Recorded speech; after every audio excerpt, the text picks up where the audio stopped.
mo wo program kan lánàá tí òpònú àfáà kan tó lọ sọ́dọ̀ ẹnìkan òpònú ni kódà wọn ò gbọdọ̀ sọ páfà ni ó wá lọ sọ́dọ̀ ẹnìkan ó lọ lé interview ẹnìyẹn ẹnìyẹn wá ń sọ ó ń bèèrè ẹnìyẹn wá ń sọ fún ilé pé Mufti Diyari yẹn Suleiman Faruq ní kíjìpá yẹn àwọn jọ kíwú ni àwọn jọ wà ní kíláàsì ni Mudiru Markaz jọ kọ́ àwọn ní ilé inú kíláàsì ni ó ní ṣùgbọ́n Mufti Diyari èdò ní kíláàsì ó tún rìpíìtì. èmi náà wo fídíò wọn. ẹ̀yin náà rí. mo rí fídíò wọn. àfà tú ó lọ lé interview òpònú àfà ni. ìwọ tí wọ́n interview rẹ òpònú náà nìwọ náà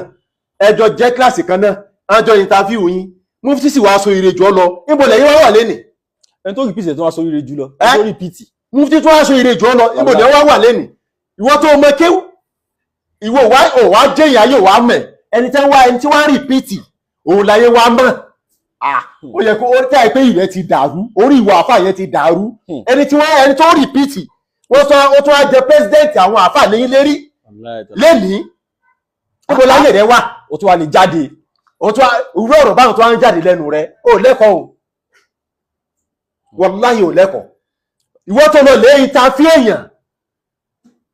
agọ̀nú agọ̀ ni ẹ́ agọ̀ ọmọ agọ̀ ni ẹ́ agọ̀nú ìdílé agọ̀ ló ti wá jáde wá inú ìdílé agọ̀ ibẹ̀ ló ti jáde wá ṣé ẹ fẹ́ dá èyẹ Mufti lẹ̀ ni ẹni tẹ́ pètò láti dá èyẹ rẹ̀ lẹ̀ tọ́lọ̀ ń gbéga wàláhì ẹni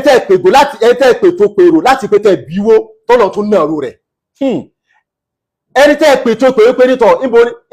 ní ṣeṣe tí fi ń dùn ọ́n lólùgbòhùn ní lọ́lẹ́ ṣẹ́kárì